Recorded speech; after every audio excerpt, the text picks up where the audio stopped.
Shalom, bien-aimés dans le Seigneur, nous sommes dans la joie de pouvoir réellement nous retrouver et de partager la parole du Seigneur.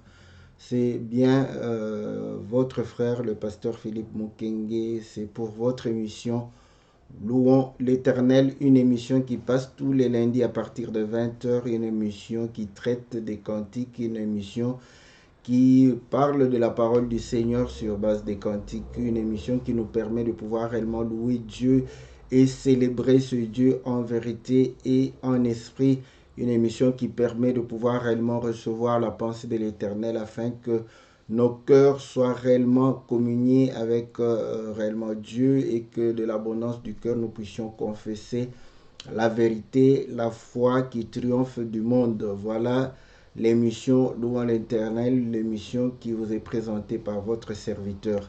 Nous sommes dans la joie de pouvoir réellement nous réunir et communier au travers réellement cette émission et nous pensons que le Seigneur qui est miséricordieux vous accordera toutes choses afin que vous puissiez réellement le célébrer avec joie et pouvoir réellement le célébrer de tout votre cœur et de toute votre âme. Nous savons que Dieu est fidèle à sa parole. Il accomplit certainement cette parole en accordant à tous ceux qui s'attachent à lui et qui cherchent le royaume et la justice de Dieu. Il leur accorde tout ce dont ils ont besoin parce qu'il connaît nos problèmes et connaît nos difficultés, connaît nos besoins. Et il a dit de laisser aux païens de pouvoir s'inquiéter de toutes ces choses. Et nous, il nous donnera selon nos besoins afin que nous puissions être dans la joie. Et nous sommes certains que le Seigneur accomplira cela dans la vie de tout un chacun afin que vos prières, vos cris, ce qui monte dans le cœur puisse être réellement exaucé comme une prière qui soit réellement un sacrifice agréable de bonne odeur à Dieu. Nous saluons notre sœur Sylvie, la sœur Jandira, Maria, le bien-aimé Farid. Nous saluons tous les bien-aimés et toutes les sœurs qui vont pouvoir réellement nous rejoindre au cours de cette émission et saluons tous ceux qui nous suivront au travers réellement notre compte YouTube et nous prions afin que vous puissiez véritablement vous abonner et faire abonner les gens afin qu'ils puissent réellement suivre ces émissions qui édifient. Beaucoup de gens ont des questions. Voilà, parfois les questions que vous nous posez ou vous vous posez sont les préoccupations des frères. À ce moment, on leur envoie directement dans des émissions ou des vidéos où on a répondu à ces questions. Donc, vous serez une bénédiction pour d'autres personnes. Voilà, bien-aimés dans le Seigneur, c'est votre pasteur et vous savez que pour l'émission Louons l'Éternel, nous passons un temps pour pouvoir réellement écouter les cantiques. Nous avons intitulé dans la maison du deuil, là est la fin de tout homme, parce que des bien-aimés nous ont réellement demandé de pouvoir continuer sur la maison de deuil. Et voilà, si vous avez envie parfois qu'on puisse aller encore en détail, exprimez-le, nous sommes là à votre service. Nous saluons par ricochet le bien-aimé Clément et son épouse Nana et ainsi que toute la famille. Voilà, que le Seigneur vous soit très favorable, que le Seigneur vous bénisse. Sans plus tarder, nous allons suivre le cantique que nous avions suivi la fois passée. Nous allons pouvoir aussi répéter le résumé avant de pouvoir continuer notre émission. Salutations à la sœur Valérie, que le Seigneur vous soit très favorable. Donc nous allons faire le résumé en français après le clip que nous allons pouvoir visionner. Que Dieu vous bénisse, que Dieu vous soit très favorable dans le nom puissant et glorieux de notre Seigneur Jésus.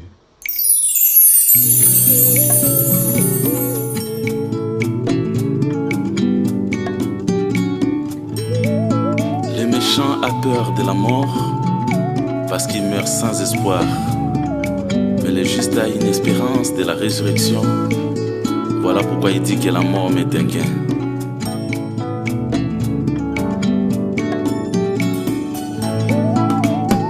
Yesu azali nzela na ngai ya suka oyo nde ngai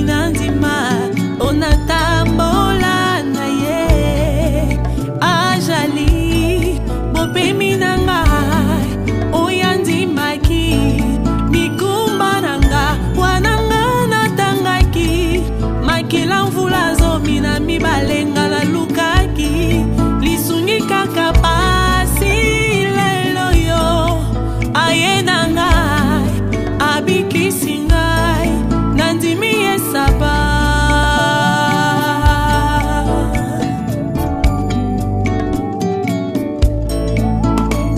nanaka matanga nde bumengo ezali koleka tapenza na ndako ya bisengo liwa epesaka toli ekosangisa mabote ebele nde yango na ye kulusu esika nzoto ezali lisanga ya bapongo abakamaki libanda molako bokuna bikolo toya potolela mosika toyoka kisango yango nde toye potolela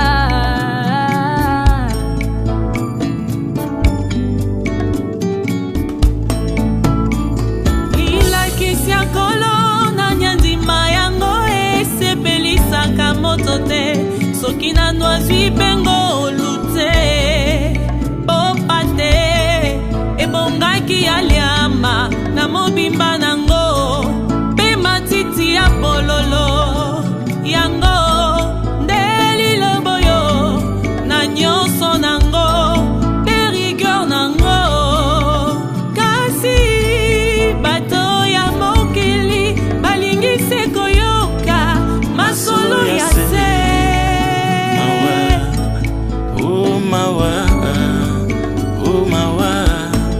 mawa na mokili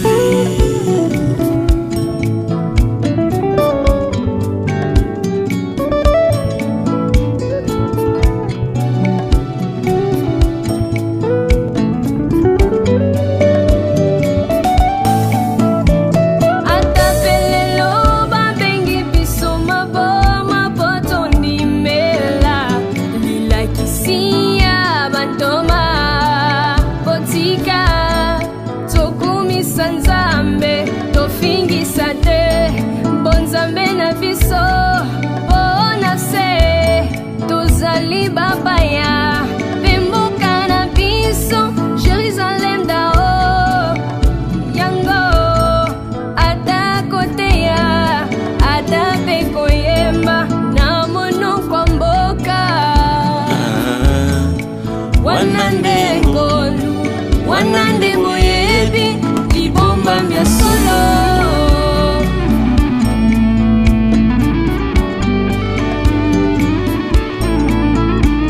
soki ata lelo nakufi baleli wananga nakenanga pasi nanga nyonso esili ye mpo na ndimela mobali oyo kombonelisekwa na miso na ye liwa ya nzoto oyo eza nde pongi ya tango moke elongo na basantu nyonso mokolo ekoya tokomonana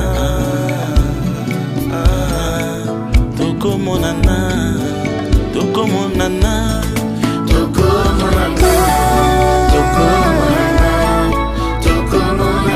elongo na basantu nyonso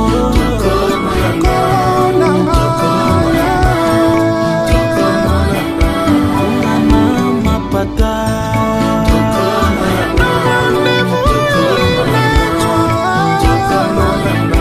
elitelisekwa ezali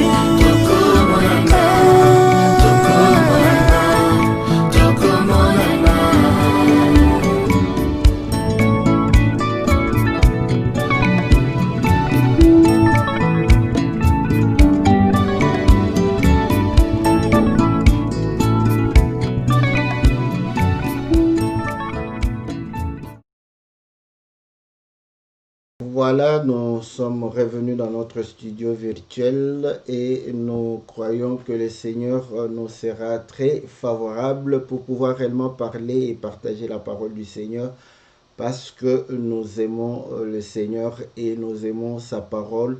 Voilà pourquoi nous voulons partager cette parole et pouvoir réellement la vivre pour la gloire du Seigneur. Le cantique est en train de pouvoir chanter que le Seigneur est le chemin et mon repos. Il a pris tous mes fardeaux. Il m'a guéri. Voilà pourquoi j'avais le flux mensuel pendant 12 ans et le Seigneur m'a guéri de ce flux. Dans la maison du deuil, il y a plus de richesse que dans une maison de fête. La mort interpelle, rassemble beaucoup des nations. Voilà pourquoi à la croix, le Seigneur a dû rassembler les aigles et il a été crucifié hors du camp pour pouvoir permettre aux nations de pouvoir se rassembler au niveau où il est, là où il était mort. Et on dit la parole que nous prêchons ou à laquelle nous avons cru ne plaît pas à la chair. Voilà, et pourquoi? Parce qu'il a été demandé que l'agneau soit mangé en entièreté avec l'herbe amère. Donc pour montrer que on accepte la parole ainsi que la rigueur qui s'ensuit. Et il faudrait réellement accepter toutes ces choses pour pouvoir permettre réellement à notre âme de pouvoir recevoir le salut. Mais les hommes charnels qui se laissent emporter par les désirs de la chair aiment les choses qui font plaisir à la chair et qui sont terrestres, et ils n'aiment pas les choses célestes ni les choses de l'esprit. Et nous sommes considérés comme de fous à cause de l'enseignement des apôtres. Ainsi, nous n'avons pas de cité ici-bas. Notre cité, c'est la Jérusalem d'en haut.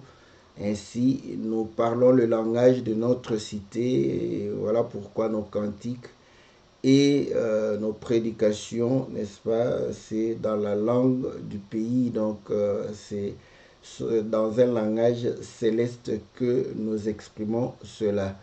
Et c'est là où il chante « Si je meurs, les souffrances que je suis en train de pouvoir vivre ou subir vont cesser.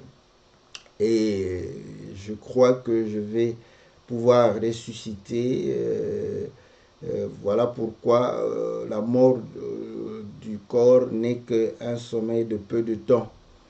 Et avec l'espérance que nous avons, nous allons nous revoir lorsque le Seigneur viendra pour pouvoir réellement prendre son Église. On se reverra certainement. Voilà ce que dit le cantique, n'est-ce pas, dans son résumé.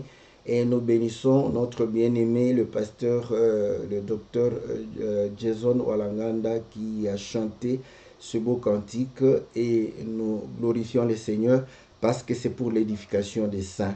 Et ainsi, comme les bien-aimés ont insisté de pouvoir continuer, nous allons pouvoir continuer pour pouvoir enrichir, n'est-ce pas,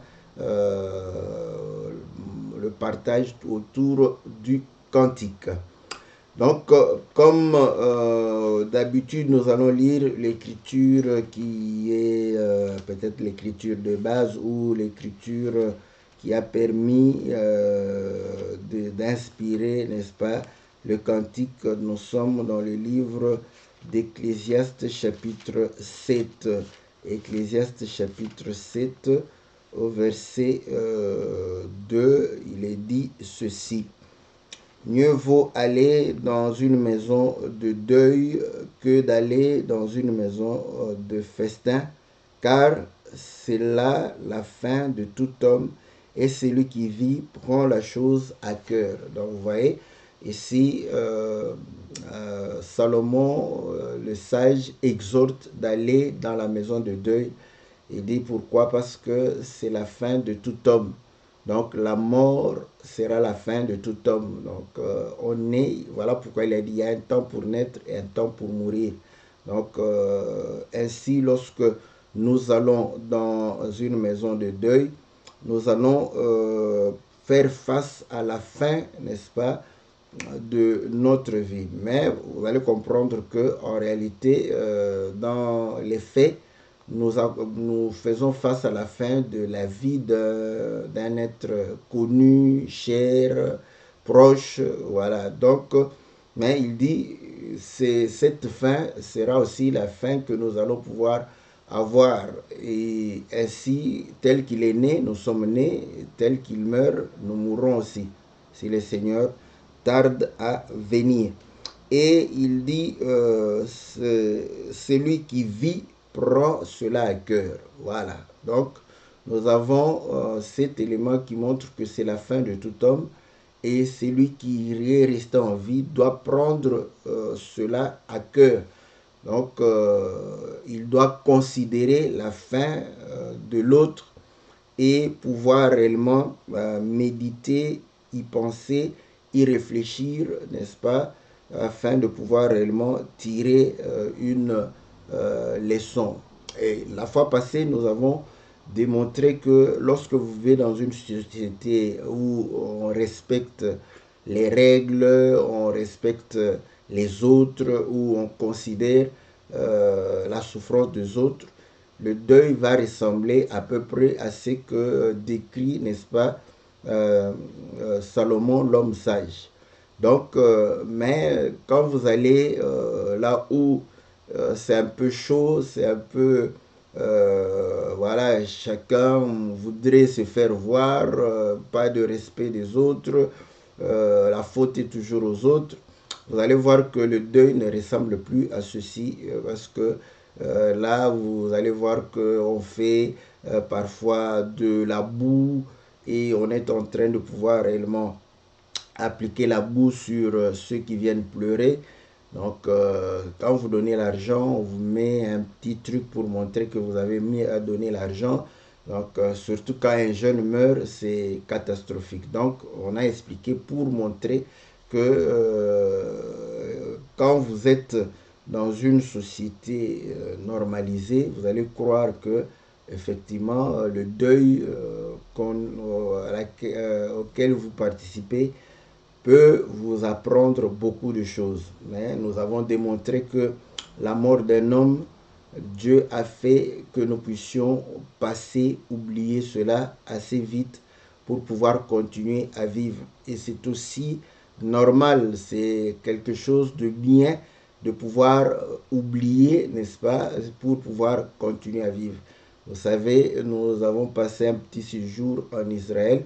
C'est extraordinaire là-bas. Donc, quand il y a attentat, ils nettoient, ils arrangent et la vie continue comme si rien n'était. Donc, c'est juste pour comprendre qu'ils se sont dit que la mort ne devrait pas freiner la vie, mais que la vie devrait primer sur la mort. Donc, c'est pratiquement comme s'ils oubliaient qu'il y avait attentat. Vous allez revenir là où il y avait attentat une semaine après, vous n'aurez peut-être plus, s'ils ont déjà recueilli des indices pour pouvoir leur permettre de faire leurs enquêtes, vous allez voir que tout sera nettoyé et tout va redevenir normal. Ils vont tout arranger pour que la vie puisse continuer normalement. Donc c'est naturel, c'est ce que Dieu a mis dans les hommes pour que nous puissions, sinon si vous restez dans le deuil, vous pouvez peut-être ne plus vous projeter dans l'avenir. Voilà. Donc, tout ceci, on a expliqué pour pouvoir réellement nous permettre de pousser notre perception un peu plus loin, de pouvoir rechercher, n'est-ce pas, la pensée de Dieu au travers ses Écritures. C'est comme ça que nous sommes allés pour voir que Jean chapitre 5 verset 39 dit « Vous sondez les Écritures » et on était en train de sonder l'Écriture de Ecclésiaste chapitre 7 verset 2 et il dit vous sondez cette Écriture, croyant trouver la vie en elle, c'est elle qui rend témoignage de moi. Donc nous avons compris que la maison de deuil dont on parlait devrait rendre témoignage de Jésus. Et ainsi, nous nous sommes posé la question, est-ce que Jésus est-il mort? Oui. Qu'en déplaise à certains musulmans qui ne veulent pas croire que Jésus est mort. Tout ça pourquoi? Pour ne pas croire qu'il est celui qui pardonne les péchés du monde. Donc, ils se disent qu'il ne devrait pas mourir. Et pourtant, on sacrifiait l'agneau, on sacrifiait les animaux pour l'expiation des péchés. Donc, il est venu accomplir la loi, donc il devrait mourir.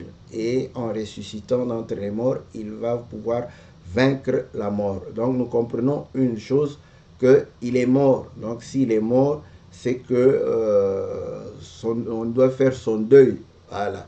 Nous sommes allés voir comment est-ce que le deuil du Seigneur a été fait. Les gens étaient en train de pleurer pendant qu'on amenait le Seigneur à la croix pour pouvoir le crucifier. Et les femmes pleuraient et le Seigneur va dire que ces femmes ne puissent pas pleurer sur lui, ni voilà, mais pleurer sur elles-mêmes et sur leurs enfants. Donc nous comprenons que dans le deuil, parce que où le Seigneur est une victime expiatoire, nous allons pleurer pour nous-mêmes, sur nous-mêmes et sur nos enfants. Or, pourquoi il est mort? Parce qu'il est mort à cause du péché, mais pas de son péché, mais à cause du péché de l'homme. Et ainsi, lorsque Adam a péché, il a fallu qu'il porta le corps pour pouvoir réellement racheter Adam, n'est-ce pas, l'homme du péché. Et là, nous comprenons que si nous pleurons sur nous-mêmes, c'est que nous allons pleurer par rapport à nos propres péchés. Et ainsi, nous comprenons que la maison de deuil où le Seigneur est réellement la victime, nous venons autour pour pouvoir réellement participer. Et c'est une maison de repentance. Donc voilà, là où chacun va pouvoir réellement se repentir pour ses propres péchés, là où chacun va pouvoir réellement examiner sa vie. Donc nous comprenons que c'est ce qui a permis à ce que nous puissions réellement changer de nature de vie, croire à la parole et se conformer à la parole. Et ainsi nous voyons l'impact que la mort du Seigneur a fait sur nous, parce qu'il est l'agneau qui ôte le péché du monde. On a parlé pour montrer que pourquoi on dit que dans la maison de deuil, il y a de richesses, parce que celui qui meurt va laisser, n'est-ce pas, ses richesses. Donc, c'est à sa mort que nous pouvons entrer en possession de ses biens. Et ainsi, nous comprenons pourquoi la plupart des morts, la famille, surtout la famille, donc c'est la famille qui va prendre les biens du défunt. Donc, voilà pourquoi la famille aime bien se retrouver autour du défunt pour pouvoir, n'est-ce pas, discuter du partage de ses biens. Donc nous avons compris qu'effectivement il a fallu constater la mort, et lorsque le Seigneur meurt, c'est alors que nous avons accès, n'est-ce pas, au testament, parce que sans la mort du testateur, donc le testament ne peut pas entrer en vigueur. Donc voilà toutes ces choses que nous avions pu expliquer. Maintenant nous allons essayer de pouvoir réellement parler par rapport à cette fin de vie qui se manifeste dans la maison de deuil. Donc nous comprenons que c'est la fin de tout homme, et nous devons prendre à cœur cela. Donc c'est important. Donc quand vous allez en deuil, vous devrez prendre à cœur cela. Écoutez, c'est pourquoi je dis, quand nous allons dans les deuils, vous allez observer, n'est-ce pas? Il faut être observateur pour aussi tirer des enseignements par rapport à ce qui se passe. Comme Paul dit, la nature elle-même ne vous enseigne-t-elle pas? Donc, comprenez que la manière dont les gens se comportent, la manière dont les hommes réagissent par rapport à la mort peut réellement nous donner quelques matières de réflexion pour pouvoir comprendre pourquoi ces choses se font de cette manière. Vous allez voir que normalement, dans la maison de deuil, il faut que les gens pleurent. Ce sont des pleurs, ce sont des lamentations qui doivent être réellement manifestées dans la maison de deuil. Voilà pourquoi en Israël, il y avait des femmes pleureuses. Et je crois que j'ai déjà suivi une information, je ne sais pas si c'était en Côte d'Ivoire, mais c'était en Afrique de l'Ouest, où il y avait des femmes qu'on louait pour venir pleurer dans les deuils des gens. C'est pas, vous voyez, les gens vont croire que c'est, bon, surtout nous les Africains, quand ce sont nos us et coutumes, directement c'est diabolique. Quand c'est pour les us et coutumes des Blancs, là on croit que ce n'est pas diabolique. C'est aussi diabolique leur coutume avec apparence de clarté, de calme, de sincérité. Tout ça, quand Dieu n'y est pas, c'est diabolique, car c'est charnel, terrestre et diabolique. Donc vous allez comprendre que on loue les femmes pour pleurer. Or, dans la Bible, il y avait des femmes pleureuses, donc qui venaient aussi pour, voilà, pour pleurer, n'est-ce pas, et faire pleurer les gens. Pourquoi? Il faut se poser maintenant la question, pourquoi on loue ces femmes-là? Parce que normalement, dans le deuil, c'est le recueillement, ce sont les pleurs, c'est la méditation, on est face à la mort, comme la Bible le dit, c'est la fin de tout homme, tu dois penser aussi à ta fin. Mais vous allez voir que quand les gens viennent et que les connaissances soit de la veuve, des orphelins, du veuf, donc de celui qui, du proche parent du défunt, au moment où ils entrent, ils vont faire pleurer, n'est-ce pas, le proche parent. Ils vont pleurer, et vous allez voir que ça va faire une histoire, ça dépend aussi, parce que quand c'est entre les femmes, vous allez voir que ça prendra un peu plus de temps, ça peut prendre même 1 heure, même 1h30, en train de pleurer. Après cela, bon, elles vont se calmer, ça sera silence. Et puis, ceux qui sont venus consoler peuvent se déplacer et aller commencer à parler d'autres choses. Ça, c'est ce que je veux. C'est l'observation. On commence à parler d'autres choses au lieu de parler du défunt, de la mort. Ils vont commencer à parler des choses de la vie. Et lorsque un autre groupe de gens va pouvoir venir, s'ils sont plus proches de la veuve ou du veuf, des proches parents du défunt ou de la défunte, vous allez voir que les pleurs vont recommencer encore. Oh, ils vont commencer à pleurer. Je parle, bon.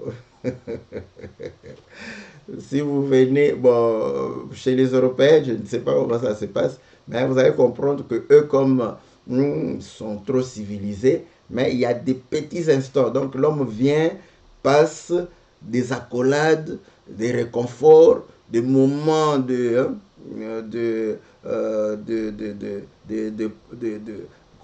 sympathie, d'empathie. Donc voilà. Donc pour eux, c'est comme ça qu'ils pleurent. Mais nous, les Africains, je crois que nous pleurons comme les Asiatiques.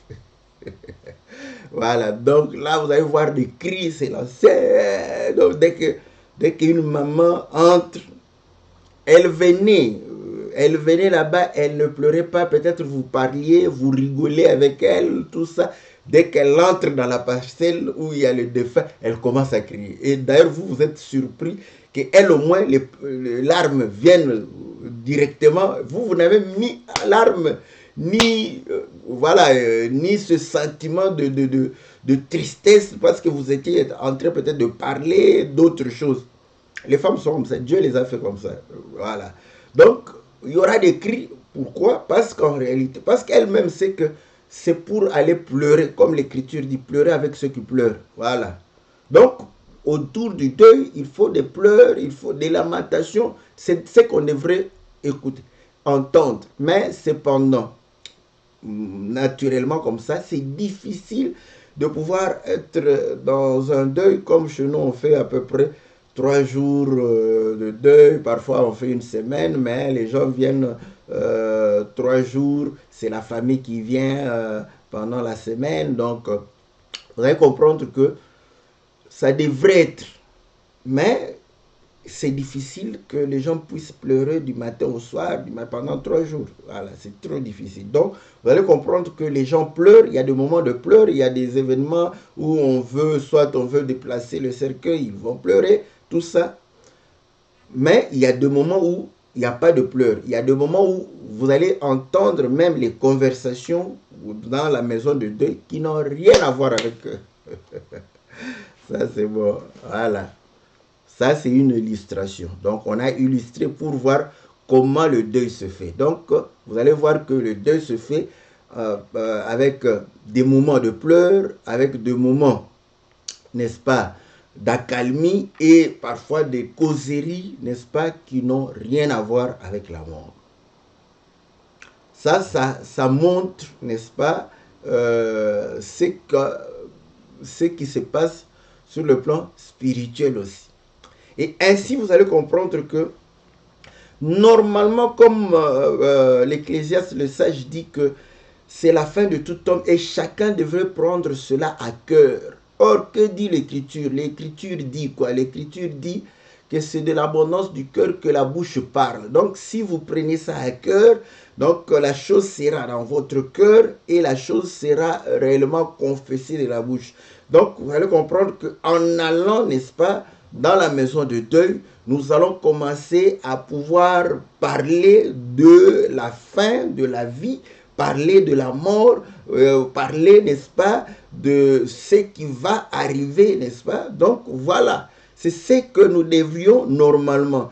Et si vous prenez ça à cœur, si vous ne prenez pas à cœur, vous n'allez pas en parler, c'est fini, donc vous allez oublier. Donc, voilà pourquoi 2-3 jours après, vite, on oublie. Et maintenant, si les cérémonies étaient somptueuses, donc il y avait trop de monde, il y avait trop de pleurs, il y avait trop de tristesse, il y avait ceci, là, on a pleuré vraiment, voilà, les gens sont consolés.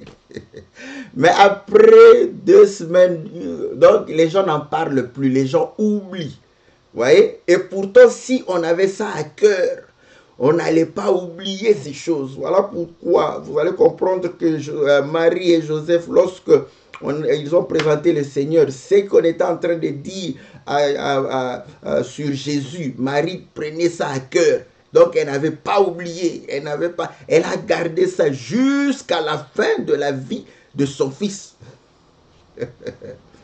Ça c'est bien.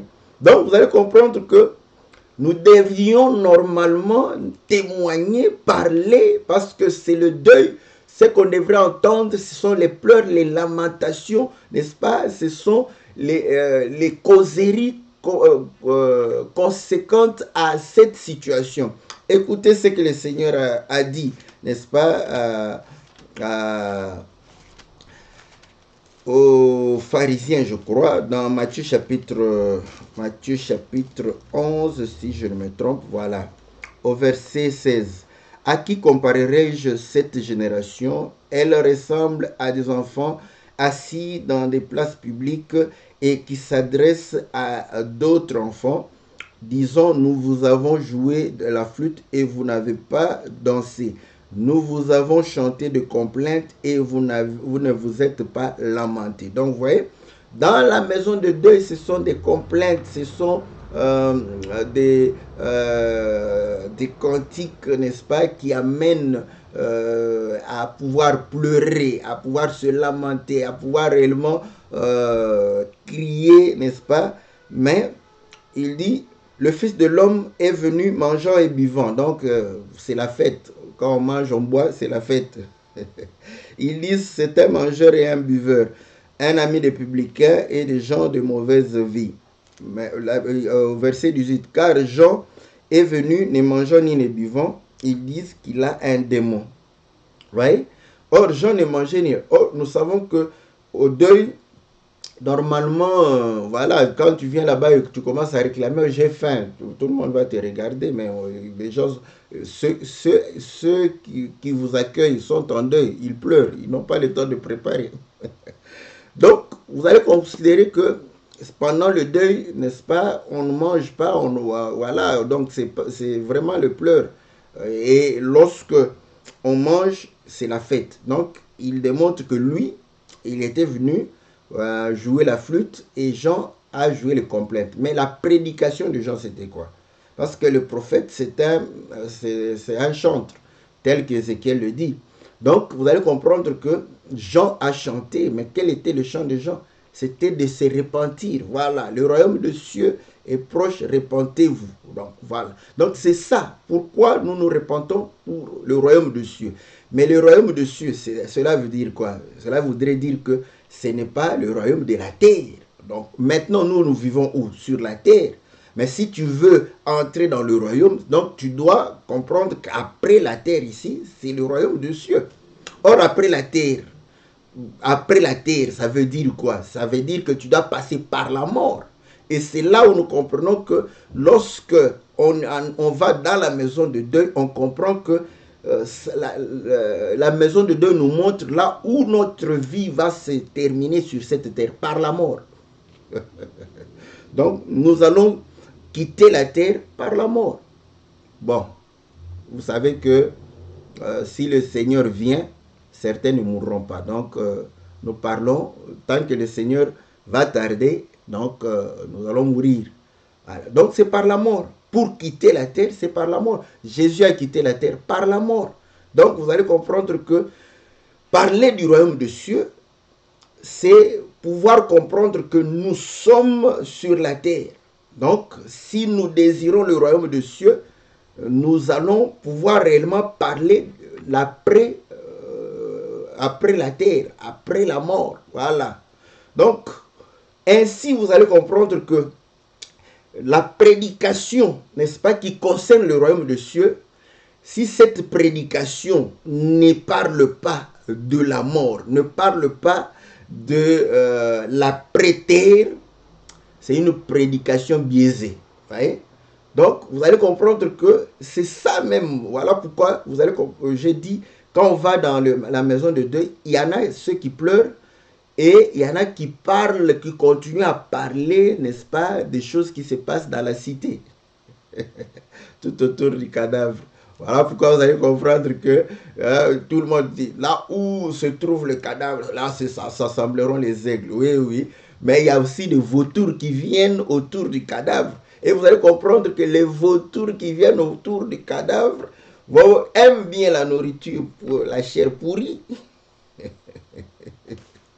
Et là, vous allez comprendre que les aigles, la Bible dit qu'ils boivent le sang. Voilà. Donc, il y aura deux conversations.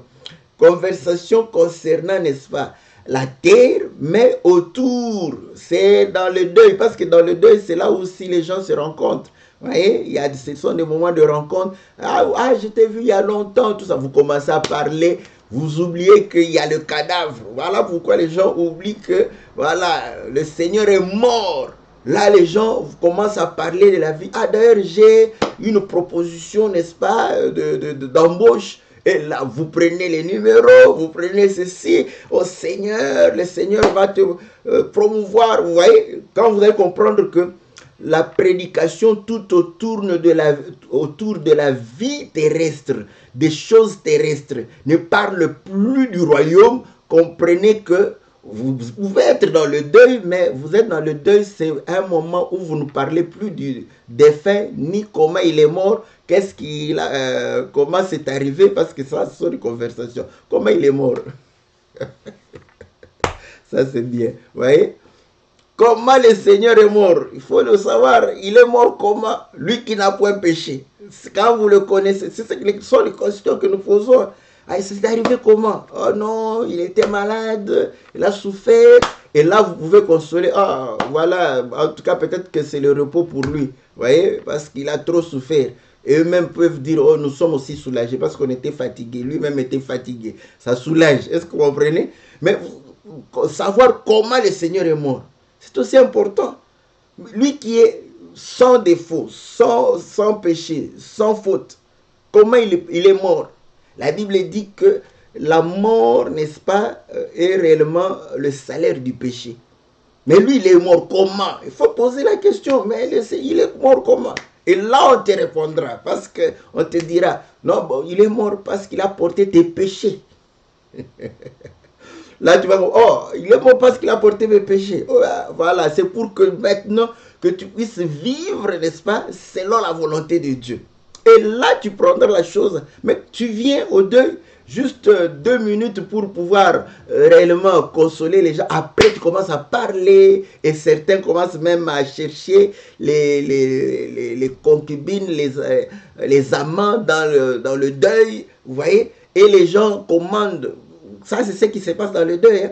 Et quand ils trouvent que non, les gens, il n'y a pas de la boisson, ils envoient quelqu'un, va acheter de la boisson, eux, ils prennent la boisson là-bas. Donc, vous allez comprendre que le deuil sera catégorisé par un groupe de gens affectés. Mais ceux qui sont affectés, vraiment, c'est la famille. Alléluia. La famille est affectée parce que la famille a perdu un être cher. Maintenant, tu vas comprendre que si le Seigneur est de la famille, tu es de la famille du Seigneur, la mort du Seigneur va te préoccuper. Mais si tu n'es pas, tu es un ami. Il y a ami, hein, n'est-ce pas? Je ne sais pas si le Seigneur a parlé aussi à Judas en termes de mon ami, fais ce que tu as à faire. Je ne vais pas chercher l'écriture parce que ça m'est venu comme ça. Mais je vais vérifier, n'est-ce pas, les propos. Vous allez voir qu'il y a ami et ami. Ouais. Donc, là, ceux qui viennent, certains accompagnent d'autres pour dire que, bon, ah non, je connais, c'était quelqu'un de bien, non, sa famille, ce sont des gens de bien, on va les assister. Vous arrivez, toi, tu n'as rien à voir avec le deuil. Tu ne connais ni la personne, ni ses parents, rien du tout, mais tu y viens seulement. C'est comme ça aussi dans l'église. Vous avez quelqu'un qui est venu là-bas, il n'a rien à faire, rien du tout, rien. Pas de... Donc, il n'a aucun intérêt. Voilà pourquoi ce sont des gens par qui le trouble va venir. Parce que quand il va commencer à voir que vous pleurez, vous ne mangez pas, parce que vous êtes en deuil, vous ne vous faites pas plaisir. Lui, il est charnel, donc il veut se faire plaisir. Il veut, donc à ce moment-là, il est mal à l'aise. Il commence à, mais c'est trop, mais ça, vous êtes trop spirituel. Comprenez que l'homme ne sait pas pleurer. Lui, la mort du Seigneur ne le concerne pas. Donc, relation avec le Seigneur, donc comme en Afrique, manche longue. Cousin du cousin de l'oncle de, finalement, tu ne sais pas s'il est vraiment ton frère.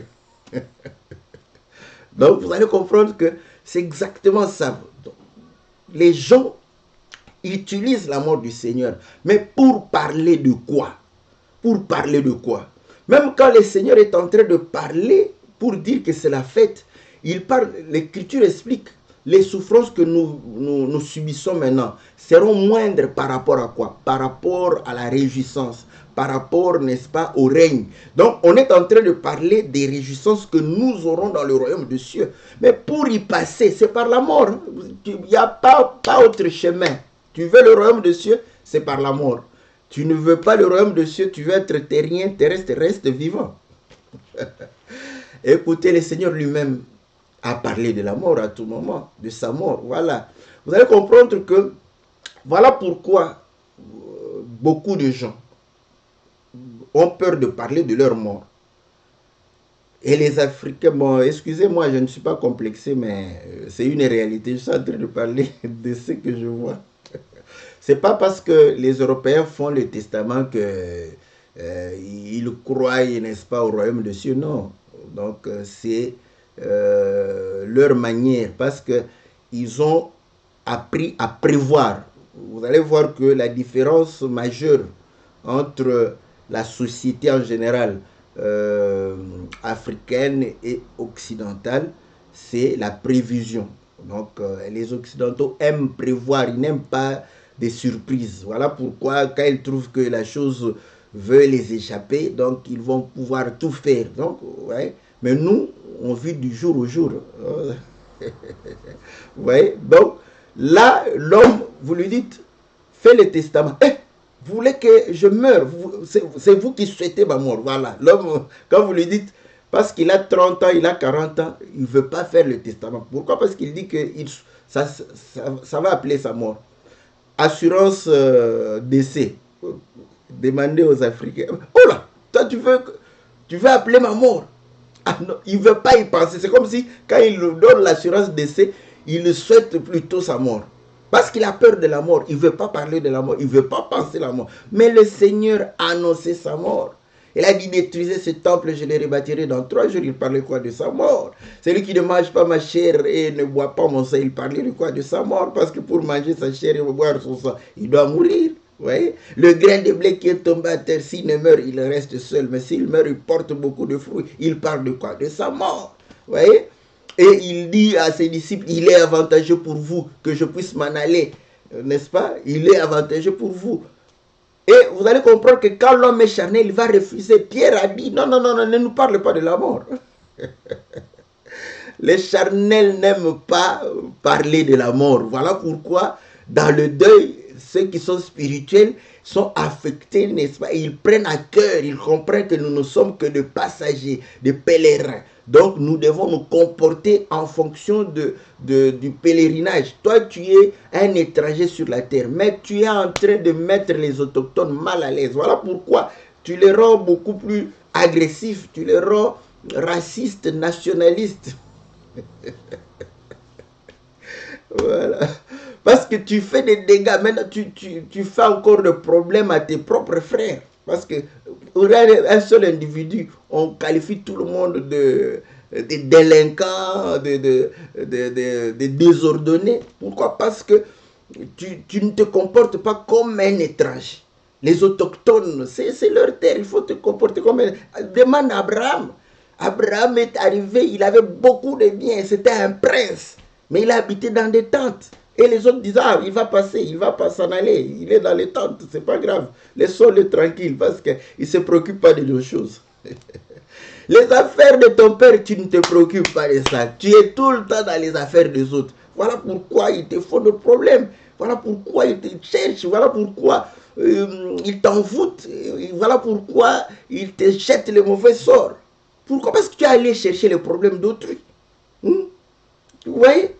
Après cela, vous allez, oh non, vous voyez, un enfant de Dieu peut être possédé, tout ça. Oh, mon frère, c'est toi, tu es allé te comporter comme un autochtone. Ils se sont dit, bon, toi, comme tu veux nous embrouiller ici, nous allons t'envoûter.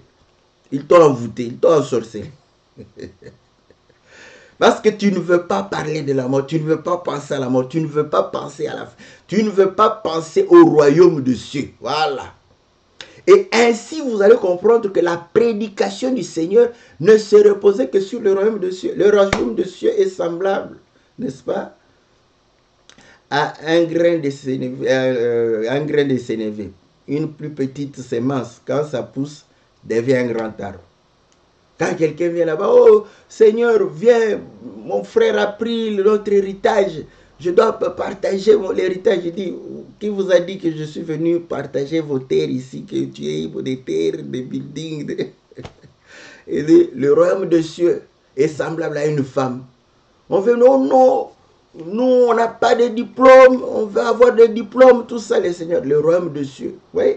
Il ne parlait que du royaume de Dieu. Et le jour où Pilate lui a dit, tu es roi, il a dit, oui, je suis roi. Il dit, mais mon royaume n'est pas de la terre. Oui. Sinon, les gens allaient prendre des armes pour me défendre. Mais mon royaume, c'est un royaume céleste. Donc, c'est un royaume céleste. C'est que nous avons un passage sur la terre. Voilà. Vous allez comprendre que toute la prédication repose que sur la mort du Seigneur et sa résurrection.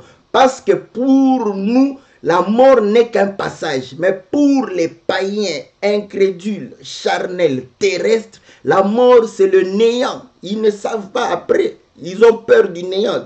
Voilà, ils ont peur des ténèbres. Ils ont peur du vide. Voilà pourquoi ils n'aiment pas parler de la mort. Il n'aime pas parler de la mort. Quand vous lui parlez de la mort, il commence à avoir peur. Là, il se fait un peu comme un petit enfant qui va obéir à toutes choses. Il va dire, oh, ok, c'est bon, c'est fini. Je cesse de fumer, je cesse de m'enivrer, je cesse de poursuivre les jeunes filles, tout ça. Dès qu'il va sortir, il va oublier qu'il va mourir. Quand il voit une jeune fille, directement. Ouais.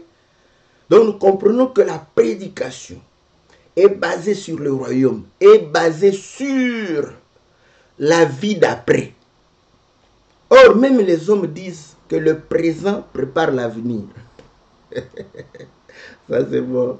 J'aime les choses. Vous voyez, moi j'aime la nature. Hein. Les hommes disent que si tu veux avoir un meilleur avenir, c'est le présent. C'est simple. Si tu veux t'enrichir, c'est maintenant que tu dois travailler. C'est ton présent qui va te faire devenir riche demain. Mais tu es paresseux maintenant. Tu vas devenir riche comment? Tu ne veux pas travailler maintenant. Tu vas devenir riche demain comment? C'est pas possible. Oui. À moins que demain, que tu puisses voler. Voilà. Donc, il n'y a que des voleurs, des escrocs, n'est-ce pas? Ceux-là, ils ne travaillent pas aujourd'hui, mais ils savent que demain, ils vont s'enrichir par escroquerie, par vol, par banditisme. C'est là où ils vont s'enrichir. Mais ceux qui veulent s'enrichir, tu veux devenir docteur, c'est maintenant. Tu dois étudier la médecine. Tu deviendras docteur. Pilote, c'est maintenant que tu dois faire les études de l'aviation pour devenir pilote. Tu veux devenir qui? Comptable, c'est maintenant. Donc vous allez comprendre que c'est le présent qui détermine l'avenir. Voilà. Donc ce que tu es, c'est ce que tu seras. Si tu es un bandit, tu seras un bandit en affaires. Si tu es une prostituée maintenant, c'est en affaires que tu seras prostituée. Mais si tu es un saint, une sainte, c'est comme ça que tu seras sainte, saint auprès du Seigneur. Donc nous comprenons une chose que c'est comme... voilà pourquoi les gens n'ont pas très envie du royaume de Dieu. Parce qu'on ne leur parle pas du royaume. Je prends toujours la nature. Allez au fin fond du village. Vous ne verrez pratiquement personne en train d'envier l'Europe. Ils sont là en train de vivre. J'ai vécu à l'intérieur. Je me suis posé cette question. J'ai regardé les gens. Ils semblaient être heureux. Moi, je dis, mais oh, ils sont heureux comme ça, dans cette vie ici. Moi-même, j'étais préoccupé pour dire que dès que je termine mes études, parce qu'on était en études, je me dis, dès que je termine les études, je fuis ce milieu, je ne peux pas revenir ici. C'est pour les études. Mais eux, ils étaient... Donc, tu sens que leur avenir est là. Donc, voilà, ils ne pensent pas ailleurs. Voilà. Pourquoi? Parce qu'on ne leur parle pas d'ailleurs. Donc, ils sont tranquilles. Mais quand vous arrivez dans des grandes villes, parce qu'ils voient les images de l'Europe, et surtout, vous savez que quand j'étais au Congo, là, je pensais que pendant l'hiver, c'était partout la neige. Et pourtant, depuis que je suis ici, la neige est rare. Parce que pourquoi? Dès que Noël commence, ce sont des films de neige au mois d'avril. Donc, dans mon imagination, la neige était tout le temps pendant ce temps-là. Et pourtant, vous allez comprendre que ce ne sont que des images. Donc là, l'envie de pouvoir y aller. Vous regardez, vous dites, oh non, non, mais si je souffre, je veux aller là-bas. Seigneur Jésus. Même maintenant, vous êtes dans une maison. C'est pourquoi je vais vous dire que, même si vous évoquez, oh, là où se trouve le cadavre, ça semble les aigles. Le problème est que, qu'est-ce que vous êtes en train de parler dans cette maison-là? Est-ce que vous êtes en train de parler par rapport à la mort, à votre fin, par rapport après la mort, qu'est-ce qui va arriver? Ou vous êtes en train de parler de business, comment faire encore des business, comment faire... C'est là où vous allez comprendre que non. Ils ont transformé la maison de deuil en maison de festin, au lieu de rendez-vous, au lieu de... Là où on amène, n'est-ce pas, on leur amène des maîtresses. Voilà. Donc là, justification assurée. Je pars au deuil. La maman te laisse, la femme te laisse. C'est normal. C'est le deuil. Voilà. Mais quand tu arrives là-bas, ce sont des maîtresses que tu es en train de chercher. Sous couverture d'aller pouvoir faire pleurer, partager le deuil avec quelqu'un. Ouais? Et là, vous allez comprendre que les deuils des hommes n'ont rien à voir avec ce que Ecclésiaste est en train de pouvoir dire. Donc, nous comprenons une chose que c'est notre fin. C'est là où nous comprenons que la fin doit avoir réellement, n'est-ce pas, une transition. Et l'Écriture dit, vaut mieux la fin d'une chose que son commencement.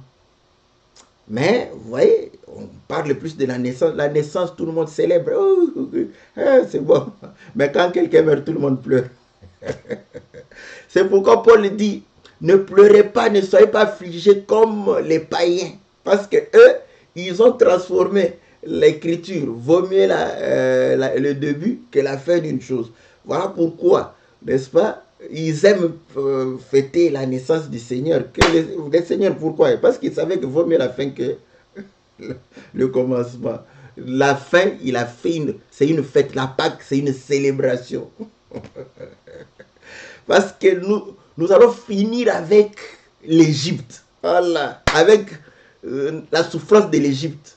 Tu dois être content. Même tu es malheureux parce que tu aimes les concombres et la viande de l'Égypte. Difficile d'abandonner.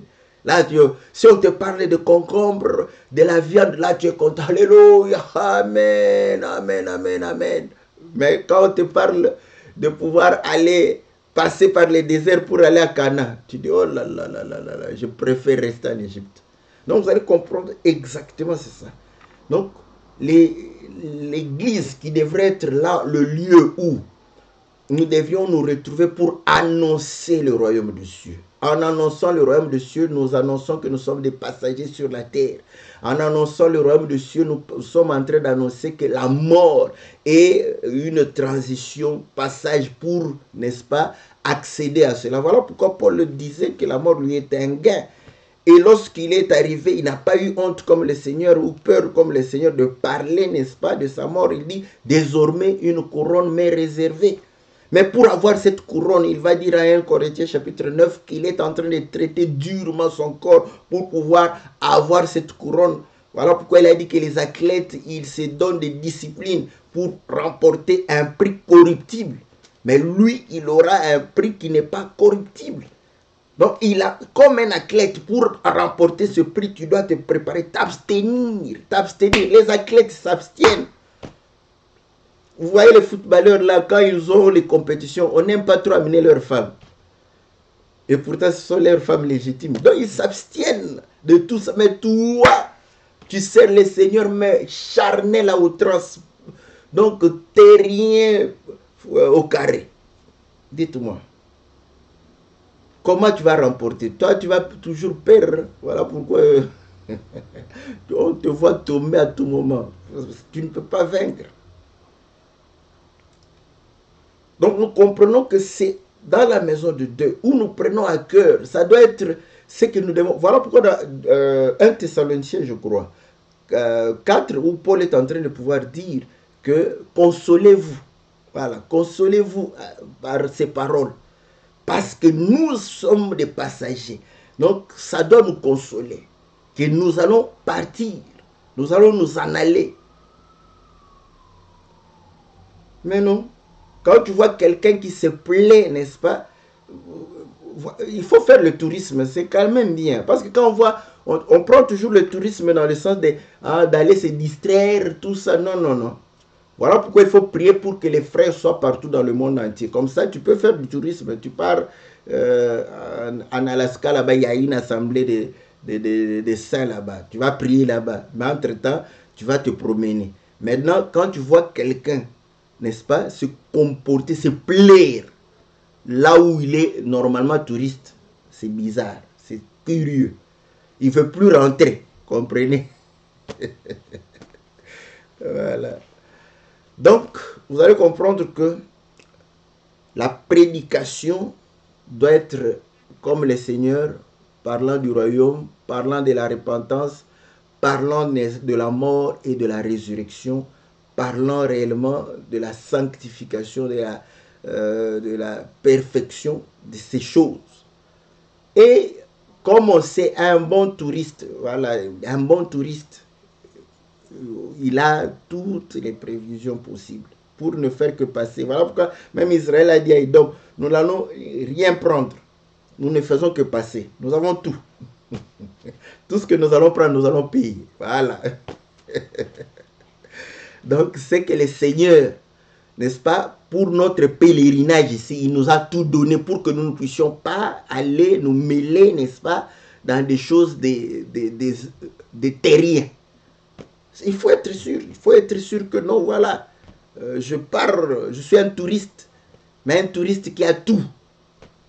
Voilà pourquoi le tourisme, c'est source d'argent. Donc, on va même leur faire bénéficier.